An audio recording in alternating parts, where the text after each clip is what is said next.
여러분도 아시다시피 저는 설교를 제가 본문을 정하지 않고 매일 성경을 따라서 말씀을 전하고 있습니다. 그래서 성경 전체를 통해서 말씀을 전하게 되는데, 원래 오늘 정해진 본문은 시편 139편이에요. 주간에 그룹 큐티 나눔 본문으로 설교를 하고 있는데, 오늘은 시편 139편인데 다음 주에 우리가 유다서를 읽게 됩니다. 한 장짜리 짧은 말씀인데 유다서를 설교해 본 적이 없어요. 그래서 유다서를 꼭 한번, 짧지만은 그 속에 담겨져 있는 말씀도 귀하게 들어야 될 말씀 같아서 제가 오늘 시편 139편으로 설교하지 않고 유다서로 설교를 하게 되었습니다. 여러분, 이 유다서는 이단 사이비를 경계할 때 자주 사용되는 본문입니다. 우리 교회가 소속된 대한예수교 장로회 통합측 교단은 매년 이단 경계주의를 지키기로 권장하고 있습니다. 그래서 제가 몇 번 이단 경계주의를 지키면서 이단에 대해서 설교도 하고 이단 자료를 여러분에게 나누어 줘서 보기도 하고 공부한 적도 있습니다. 여러분, 우리나라는 특별히 종교심이 굉장히 깊어서 세계의 모든 종교가 들어와 있는 나라입니다. 그뿐만 아니라 국산 종교도 얼마나 많은지 종교의 그 수가 헤아릴 수 없을 만큼 많아요. 그리고 또한 이단 사이비, 각 종교에 이단 사이비도 많이 발생해서 종교를 어지럽히는 일들이 참 많이 일어나고 있는 것을 보게 돼요. 요즘 또 뉴스에 보시면은 통일교, 저번에는 신천지가 오랫동안 등장했는데 이번에는 통일교가 등장합니다. 전부 다 국산 기독교 이단, 국산 기독교 사이비, 그것도 능력이 얼마나 있는지 외국으로 수출하는 사이비 이단 종교입니다. 그런데 대부분의 이 이단 사이비는 기존 종교에서 파생해서 나타나게 돼요. 기존 종교에서 파생하는데, 기존 종교 안에서 말씀을 공부하고 가르치다가 약한 삐딱선을 탔습니다. 성경 전체를 보지 못하고 자기 이로운 대로 이렇게 성경을 자꾸 보다 보니까 편견이 생기고, 편견이 진리처럼 여겨져서 자꾸 잘못된 가르침을 가르치다 보니까 이단이 생기고 사이비가 생겨나는 거 아닌가 생각됩니다. 그래서 주요 이단의 그 지도자, 창시자들 보면은 대부분 교회에서 열심히 신앙생활 하던 사람이다라는 것을 우리가 알 수가 있습니다. 오늘 우리 말씀은 초대교회 당시에도 교회 안에 이단과 사이비, 지금 그때는 그런 말이 없었지만은 오늘날 말하면 앞으로 이단이나 사이비를 만들 만한 거짓 성도들이, 거짓 지도자들이 교회 안에 나타나게 되었습니다.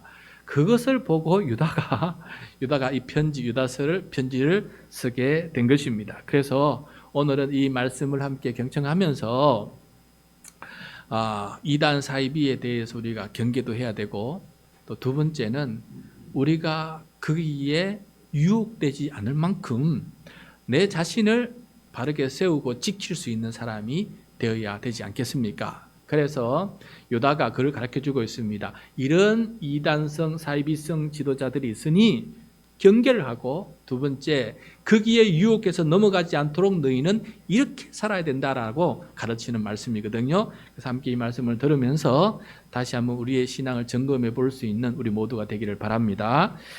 자, 유다가 쓴 편지인데, 유다는 자기가 누구인지도 설명하고 이 편지를 받는 사람도 누구인지를 설명하는 구절부터 시작이 됩니다. 1절 말씀입니다. 우리 같이 한번 읽도록 하겠습니다. 시작.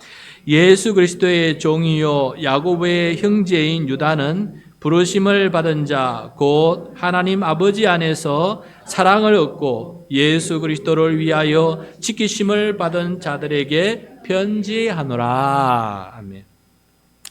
자, 유다는 예수 그리스도의 종이자 야고보의 형제라고 자기를 소개하고 있습니다. 여기서 야고보는 누구느냐? 예수님의 친동생이에요. 친동생 야고보. 야고보는 나중에 예루살렘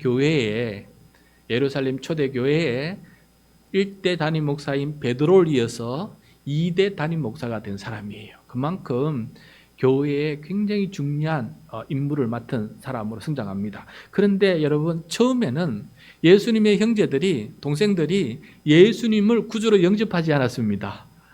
신기하죠? 다른 사람은 예수님을 따르겠다고 12제자가 생겼는데 예수님의 가족은 실상은 주님을 영접하지 않고 저 미쳤나 보다 이렇게 생각했다는 거예요. 예수님도 가족 전도가 가장 힘들었다. 가족 전도가 가장 힘들었는데 부활을 경험하고 나서야 가족들도 전부 예수 그리스도를 영접하게 되었고 친형제지만은 또 주님으로 모시는 일들이 일어나게 된 것을 보게 돼요. 그래서 이 유다가 예수님의 친동생, 아마 첫 번째 친동생은 야고보고 두 번째 친동생은 유다였던 것 같아요. 그래서 그 유다가 편지를 쓰고 있는 것을 보게 돼요. 아마 유다도 예루살렘 교회에서 큰 지도자 역할을 감당하고 있었던 것 같습니다. 그런데 이 유다가 어느 교회를 특정해서 이 편지를 쓰는지는 기록이 되어 있지 않아서 어느 교회인지는 모르겠어요. 그런데 이 편지를 받는 교회의 성도들을 어떻게 설명하느냐, 교회는 어떤 사람이냐, 어떤 사람들의 공동체냐는 것을 설명해 주고 있는데 1절 말씀 보시면은 그 교회는 부르심을 받은 자라고 되어 있어요. 부르심을 받은 자. 누구의 부르심을 받은 자일까요? 예수 그리스도께 부르심을 받은 자. 그게 바로 교회다라고 말씀하고 있습니다. 그래서 우리는 비록 주변 사람들이 전도를 통해서 누가 불러서 교회를 나오게 되었지만은 그 중심을 알아야 됩니다. 그 사람을 통해서, 그 사람이 축복의 통로가 되었는데 그 사람을 통해서 예수 그리스도께서 나를 부르셨다라는 그 믿음이 있을 때 하나님 앞에 올바른 성도가 될 수가 있습니다. 저와 여러분은 예수 그리스도께 부르심을 받은 자입니다. 믿습니까? 예, 나를 부르신 분은 예수 그리스도입니다.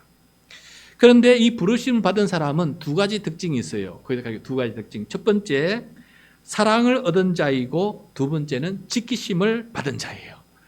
부름은 받았긴 받았는데 그 다음에 두 가지가 더 이루어져야 되는데 사랑을 얻어야 되고 지키심을 받아야 돼요. 여기서 사랑이라는 것은 하나님의 사랑인데 하나님의 사랑이 어디에 결정적으로 나타났습니까? 예수 그리스도를 통해서 하나님의 사랑이 무엇인지 우리들에게 나타났고 특별히 십자가의 죽음을 통해서 죽기까지 우리를 사랑하시는 그 하나님의 크신 사랑이 우리에게 나타났어요. 그래서 십자가의 사랑, 나의 죄값을 대신 담당하시고 나를 대속하게 하시기 위해서 대속 제물로 돌아가신 예수 그리스도의 그 사랑을 얻어야 된다. 십자가의 사랑을 얻은 사람이 바로 부르심을 받은 사람이다라는 거예요. 여러분, 우리 마음속에 십자가의 사랑이 가득 차 있어야 됩니다. 그렇지 않으면은 하나님을 사랑할 수도 없고 이웃을 사랑할 수도 없어요. 그래서 우리는 날마다 십자가 앞에서 십자가의 그 크신 사랑으로 우리가 채워질 수 있도록 주여 십자가의 사랑을 내 마음에 부어주십시오. 이거는 내가 얻고 싶다고 되는 게 아닙니다. 간절한 기도를 통해서 사랑을 통해서 이렇게 할 때 하나님께서 내게 주십니다. 그래서 사랑을 얻는 것이다 라고 되어 있어요. 주는 분한테 내가 얻는 것이다 라고 되어 있습니다. 그러므로 십자가의 사랑이 가득 넘치는 그 사랑을 가득 얻는 사람, 그런 사람 될 수 있기를 바랍니다. 사랑이 많습니까, 여러분? 여러분 안에 사랑이 많이 있습니까? 메마르지 않았습니까? 고갈되어 있지 않습니까? 사랑이 부족하다 보니까 오래 참지도 못하고 원망하고 불평하고 싸우고 그렇게 살아가지 않습니까? 그 모든 이유는 십자가의 사랑이 부족하고 십자가의 사랑이 메말라가고 그래서 그런 현상이 나타나고 있다는 사실을 우리가 마음에 깊이 새겨야 되겠습니다. 여러분, 사랑을 얻는 자가 교회입니다. 부르심을 받은 자입니다. 그 다음에 이 부르심을 받은 자는 사랑을 얻을 뿐만 아니라 지키심을 받은 자라야 됩니다. 지키심을 받는다. 예수 그리스도를 위하여서 우리는 지키심을 받아야 됩니다. 예수 그리스도를 위하여 예수님은 3년 동안 공생애를 하시고 하나님 보좌 우편으로 승천하셨어요. 대신 예수님의 영이신 성령님을 우리들에게 보내주셔서 우리를 지키고 계세요. 성령의 은사를 부어주세요. 성령의 능력을 부어주세요. 성령의 열매를 맺게 해주십니다. 그래서 성령의 능력을 덧입어서 우리는 지키심을 받게 돼요. 성령께서 돌보아 주셔서 우리는 하나님의 사랑 안에 거하는 그런 사람으로 살아갈 수 있다라는 것을 오늘 말씀을 통해서 유다가 가르쳐주고 있습니다. 그러므로 여러분, 우리는 교회입니다. 첫 번째, 부르심을 받은 사람이 교회입니다. 두 번째, 하나님의 사랑을 얻은 사람이 교회입니다. 세 번째, 성령을 통해서 지키심을 받은 사람이 교회입니다. 이런 믿음을 가진 사람을 가리켜서 구원받은 사람이다 라고 말해요. 3절입니다. 3절 시작. 사랑하는 자들아, 우리가 일반으로 받은 구원에 관하여 내가 너희에게 편지하려는 생각이 간절하던 차에 성도에게 단번에 주신 믿음의 도를 위하여 힘써 싸우라는 편지로 너희를 권하여야 할 필요를 느꼈노니. 자, 일반으로 받은 구원. 일반으로 받은 구원이라는 것은 어떤 의미냐면은, 여기서 일반이라는 것은 함께 공동으로 받은 구원이라는 거예요. 함께 공동으로 받았다. 함께 공동으로 받았다는 의미는 무엇이냐면은 예수님과 예수님의 제자들인 사도들의 가르침을 통해서 복음을 전해 듣고 그 예수님의 천국 복음으로 우리가 믿음을 통해서 구원을 받았다라는 의미예요. 개인이 혼자서 도를 닦아서 얻은 구원이 아니라는 것입니다. 뚜렷한 예수 그리스도의 그 복음의 천국 복음을 통해서 우리가 그것을 믿음으로 구원을 받은 사람이다라는 것을 말씀해 주고 있어요. 이렇게 일반으로 구원을 받은 사람을 성도라 이렇게 불려지게 하셨습니다. 놀랍죠? 성도라는 것은 성인이라는 뜻 아닙니까? 성인. 그런데 우리가 성인이 될 자격은 없지만은 과분한 호칭이지만은 하나님의 은혜로 우리가 하나님의 자녀되는 권세를 받았고 하나님의 자녀로 이렇게 입양되어서 천국 백성이 되었으니 우리는 우리 자신 때문에 성도가 아니라 하나님의 놀라운 구원의 은총 때문에 거룩한 성도가 되었다라는 것입니다. 구원은 복음을 들음으로써 생겨난 믿음으로 얻습니다. 믿음으로 이 구원을 얻습니다. 그런데 이 믿음은 하나님께서 단번에 주신 것입니다. 단번에 주신 믿음, 이게 뭐냐 하면은 오직 예수 그리스도를 통해서 주시는 믿음이다라는 거예요. 예수님은 십자가에서 단번에 영원한 효력이 있는 대속의 제사를 드렸어요.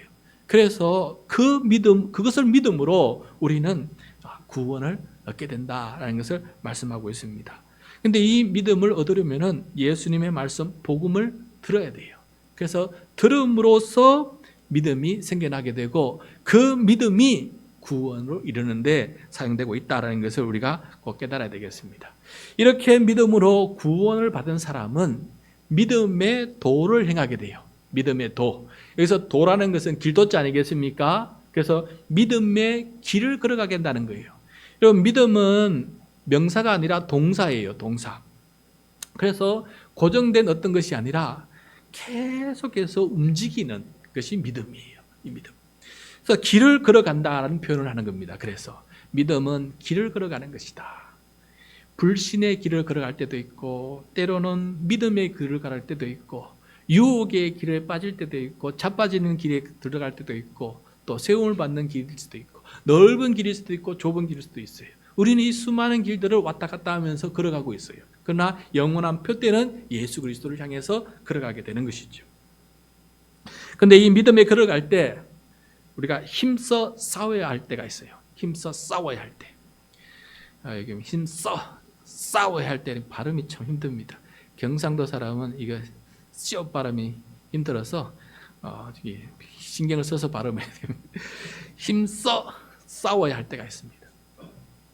왜냐하면은 믿음의 길은 십자가의 길이고 또 고난의 길이 될 때가 많이 있기 때문에 죄악의 걸림돌 앞에서 싸우지 않으면은 우리가 질 수밖에 없어요. 그래서 우리는 그때는 싸워야 할 때는 싸울 줄 아는 사람이 되고 싸울 때에는 이길 줄 아는 사람이 되어야 된다라는 것입니다. 그래서 유다는 이렇게 말합니다. 4절입니다. 4절 시작. 이는 가만히 들어온 사람 몇이 있음이라. 그들은 옛적부터 이 판결을 받기로 미리 기록된 자니 경건하지 아니하여 우리 하나님의 은혜를 도리어 방탕한 것으로 바꾸고 홀로 하나이신 주제 곧 우리 주 예수 그리스도를 부인하는 자니라. 자, 교회에 가만히 들어온 사람이 몇이 생겨났어요. 그래서 가만히 들어왔다는 것은 몰래 들어왔다, 감추고 들어왔다, 알고 보니까 그것과 속이 다르더라라는 사람을 말합니다. 그들은 어떤 사람일까? 그들은 옛적부터 이 판결을 받기로 미리 기록된 자들이다라고 말씀하고 있어요. 이런 자들은 성경 안에서 이미 교회 안에 생겨날 것이고, 그렇게 생겨날 사람들을 이미 예수님부터 시작해서 이렇게 예견하셨다라고 말씀하고 있습니다. 그들은 경건하지 않아서 어떤 일을 하느냐? 하나님의 은혜를 도리어 방탕한 것으로 바꾸는 사람입니다. 하나님의 은혜는 무엇입니까? 예수 그리스도의 십자가 사랑 아닙니까? 그 은혜를 우리가 값없이 받았어요. 그리고 우리는 죄와 죽음과 사탄에서 해방이 되었고 하나님의 자녀 되는 권세를 누림으로써 구원을 받았다라고 기쁨으로 받아들이게 되었어요. 그런데 구원을 받은 사람은 구원에 합당한 삶을 사는 것이 바른 이치가 아니겠습니까? 그런데 내가 구원을 받고 자유함이 되었다 해서 자기 멋대로 살아가는 사람들이 있다는 거예요. 그게 바로 방탕이에요. 방탕. 하나님의 은혜를 값없이 받았다고 해서 나의 삶도 값없이 그렇게 아무렇게 살아야 되는 줄 알고 그렇게 살아가는 사람도 있는데, 그러면은 잘못된 것이다 라는 것을 말씀해 주고 있습니다. 값비싼 은혜를 통해서 우리가 받은 은혜이기 때문에, 예수 그리스도의 죽음을 통해서 받은 우리에게 은혜이기 때문에 우리도 그 값진 은혜를 잘 지키고 보존하는 것이 필요한데, 방탕한 삶을 살아서는 아니 된다라는 것을 말씀해 주고 있어요. 그 다음에 경건하지 않아서 이 사람들 어떤 사람들이냐? 홀로 하나이신 주제 곧 우리 주 예수 그리스도를 부인하는 사람들이다. 예수 그리스도를 믿는다고 하지만은 실상은 예수 그리스도의 주재권, 예수 그리스도의 통치권, 예수 그리스도의 주인 되심을 거부하는 사람들. 그러니까 예수님의 말씀대로 살아가지 않고 자기 급한 뜻대로 살아가는 사람들. 자기의 욕망대로 살아가는, 자기 뜻대로 살아가는 사람들을 말합니다. 이런 사람들이 바로 예수님의 주되심을 부인하는 사람들이다 라고 말씀하고 있어요. 그러니까 성경 안에 몇몇 사람들이 이렇게 나타났는데, 그 사람들은 어떤 사람들이냐? 방탕하게 행하고 예수님의 주권을 부인하고 자기 마음대로 살아가는 사람들이다 라는 거예요.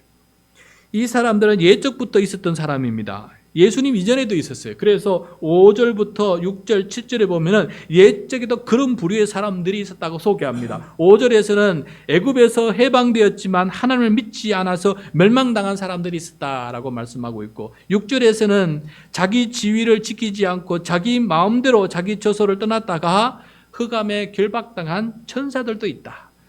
영적으로 천사들도 하나님의 주권을 부인하고 방탕하게 행하다가 하나님의 징벌을 받은 사람들이 있다라는 거죠. 그 다음에 7절에 음란으로 타락하여서 불의 형벌을 받은 소돔과 고모라 같은 그 사람들도 있다.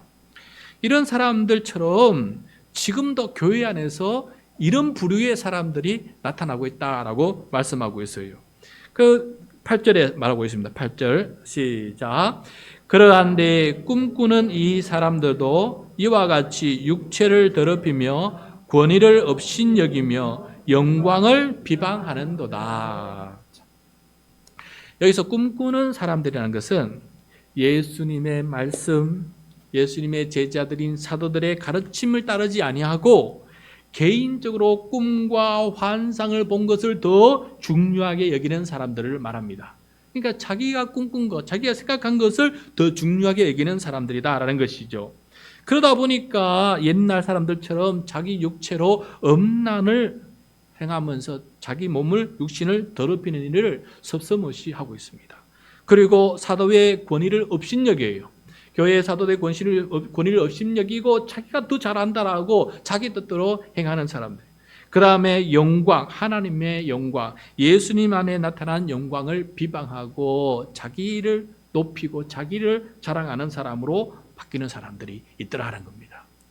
이런 거짓 주동자들, 거짓 선생들, 거짓 예언자들이 교회 안에 나타났습니다. 이런 사람들이 바로 앞으로 이단, 사이비를 이끌어갈 그런 사람들의 모습이다라는 것을 깨달을 수 있습니다. 심지어 이 사람들은 그렇게 비방하는 걸 좋아해요.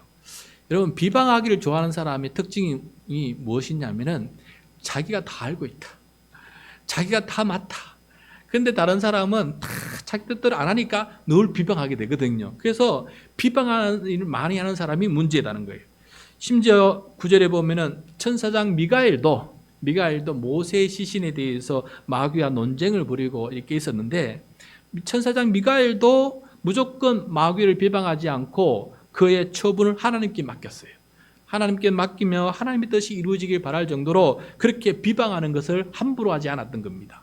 그런데 이 사람들은 뭐가 그렇게 많이 아는지 자기 꿈에 의지해서 마구 사도들을 비방하고 교회를 혼란시킵니다. 10절입니다. 10절 같이 한번 읽겠습니다. 시작.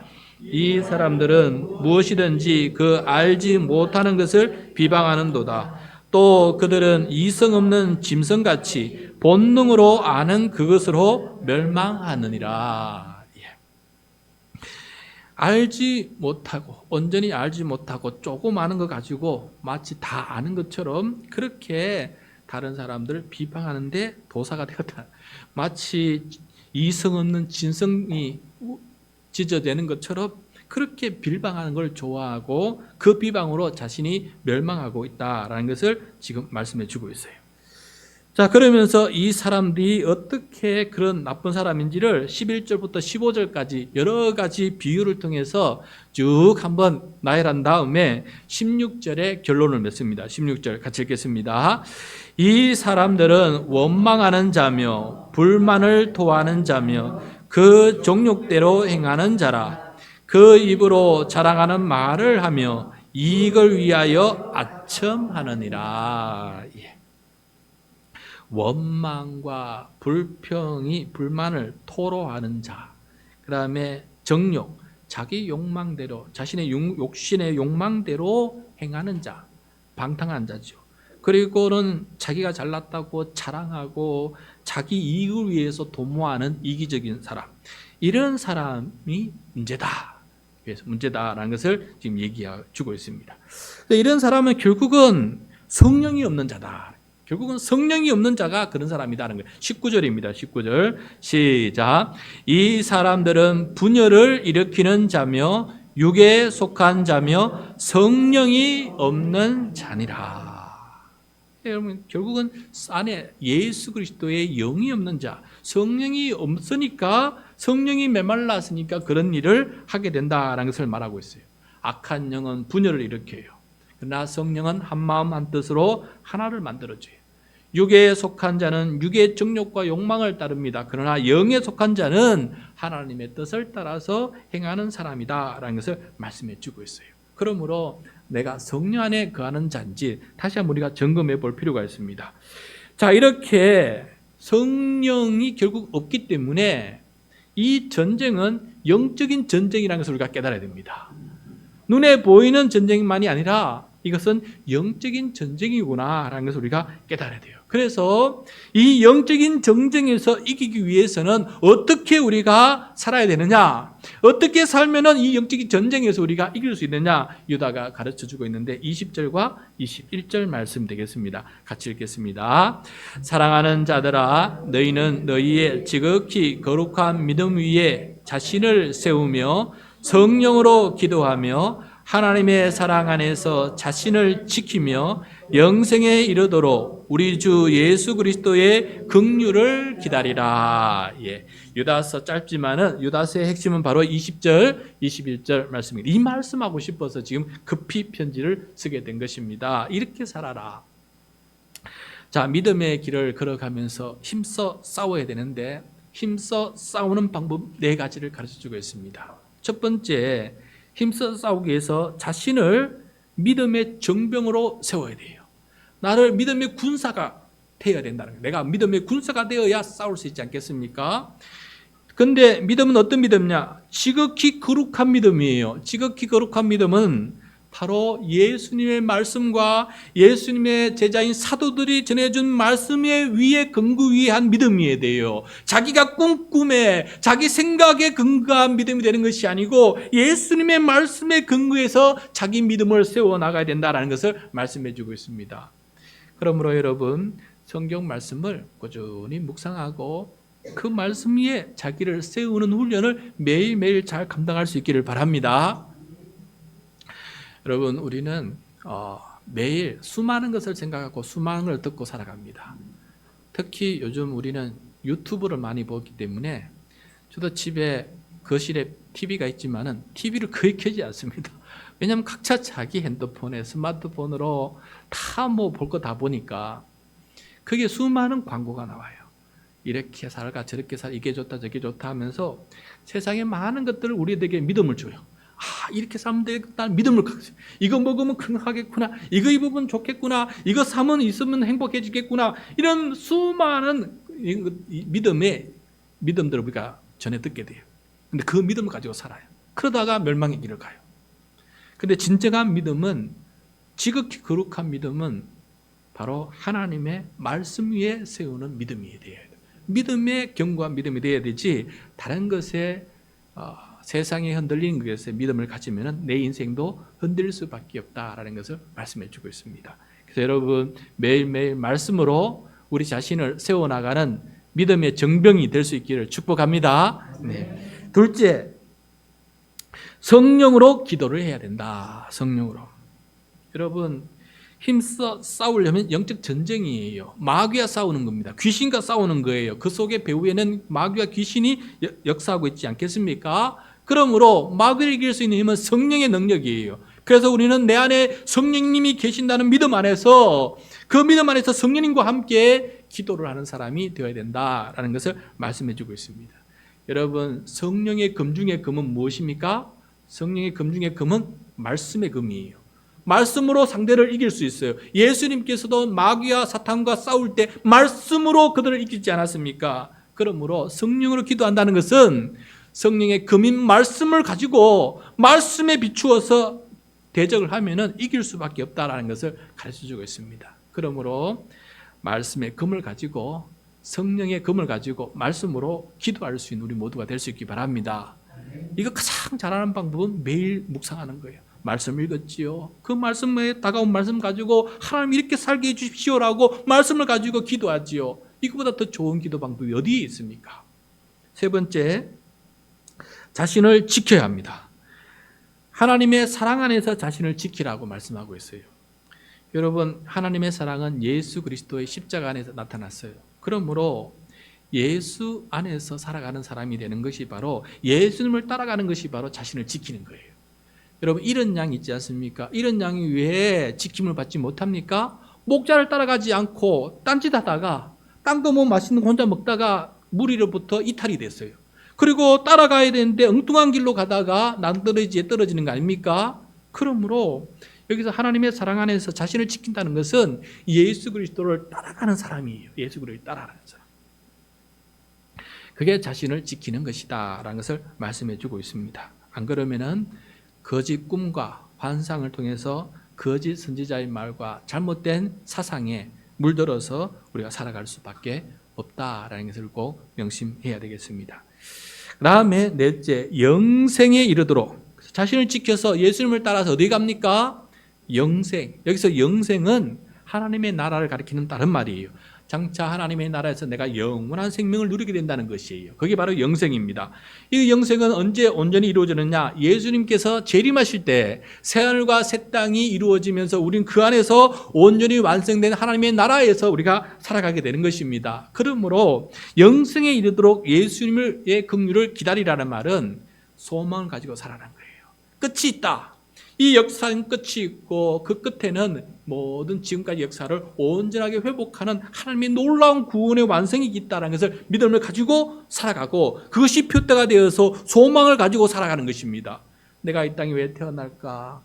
목적도 없이 방황하고 이것이 아닙니다. 우리는 명확한 표대가 있고 명확한 목적이 있어요. 그 목적을 향해서 우리는 걸어가는 것이에요. 우리가 거기에 죽으면 그게 가는 것입니다. 그러므로 우리의 모든 삶의 목표가 거기이기 때문에 그걸 향해서 믿음을 가지고 소망으로 걸어가는 사람, 이 사람이 결국은 싸워서 이길 수 있는 사람이 된다라는 것을 말씀해 주고 있어요. 이 세상이 전부인 것처럼 살아가는 사람은 영적인 전쟁에서는 결코 이길 수가 없습니다. 이렇게 영적 전쟁을 하되 한 가지 조심해야 될 것이 있는데, 죄와 죽음과 마귀와 싸워서 이겨야 되겠지만은 죄인은 긍휼히 여겨야 된다라는 거예요. 22절 말씀입니다. 22절 시작. 어떤 의심하는 자들을 긍휼히 여기라. 자, 믿음이 없어서 의심이 드는 사람이 있어요. 그래서 아직까지 사랑도 받지 못하고 성령으로 자신을 지키지 못하는 사람도 있을 수 있어요. 그런 사람을 긍휼히 여겨라. 긍휼히 여겨라. 그래서 하나님께 사랑을 받을 수 있도록, 그래서 구원을 받을 수 있도록 긍휼히 여기면서 기도해 주고 사랑으로 돌보아 주라는 겁니다. 그리고 거짓 가르침에 젖은 사람들 있지 않습니까? 우리 공동체 암초와 같은 사람 있지 않습니까? 비방에 하는 사람 있지 않습니까? 이런 사람들은 어떻게 돼야 되느냐? 23절이에요. 23절 시작. 또 어떤 자를 불에서 끌어내어 구원하라. 또 어떤 자를 그 육체로 더럽힌 옷까지도 미워하되 두려움으로 긍휼히 여기라. 예.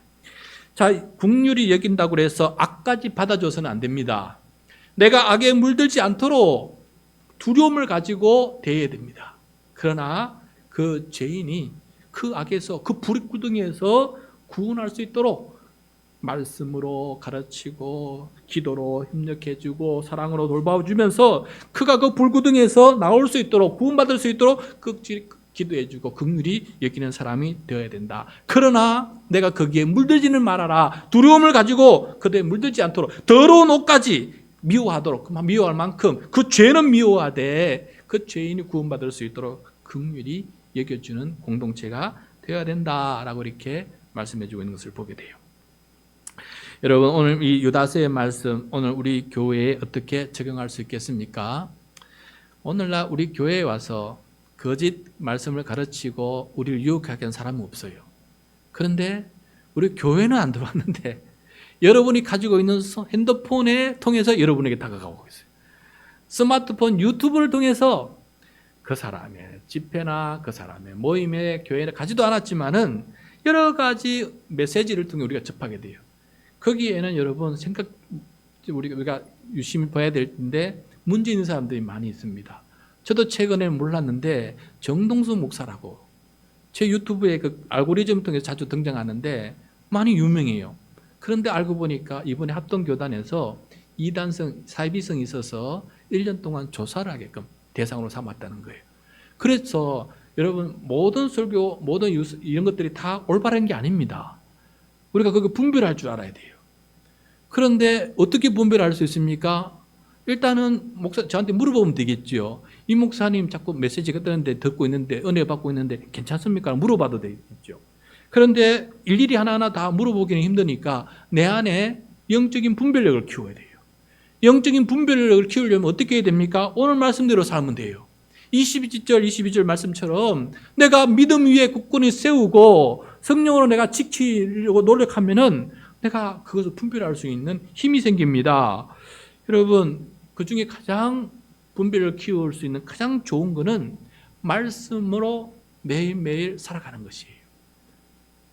말씀이 결국은 나로 하여금 영적인 분별력을 키우게끔 만들어줘요.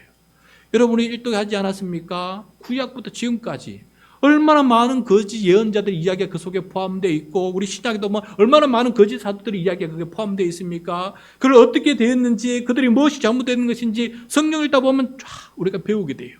그것을 통해서 우리는 오늘날 여러 가지 사람들 판단할 수 있는 능력을 키울 수 있지 않겠습니까?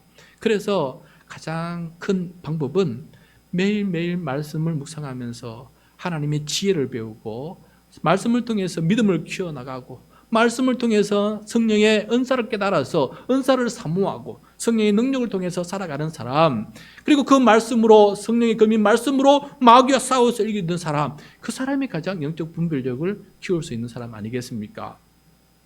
그래서 여러분, 우리 광고 시간에도 말씀드렸지만은 내년 2020년 1월부터는 창세기부터 시작해요. 창세기부터. 그리고 이 말씀을 더 잘 이해하려고 세번역 성경으로 우리가 말씀도 큐티하고, 또 세번역 성경을 오늘 우리가 주문하지 않습니까? 세번역 성경을 주문해서 우리가 말씀을, 어려운 이 말씀을 좀 더 쉽게 읽을 수 있도록 이렇게 시작할 것입니다. 앞으로 6년 동안 창세기부터 요한계시록까지 말씀을 주야로 묵상하면서 하나님의 사람, 믿음의 굳건 위에 서인 사람, 여기 오늘 말씀 따르면 지극히 거룩한 믿음을 소유한 사람, 하나님의 말씀에 근거한 믿음을 소유한 사람이 되어서 영적인 전쟁에서 이 믿음의 길을 든든히 걸어나가고 지지 않고 이기면서 걸어갈 수 있는 우리 하늘평강교회 모든 성도 될 수 있기를 축복합니다.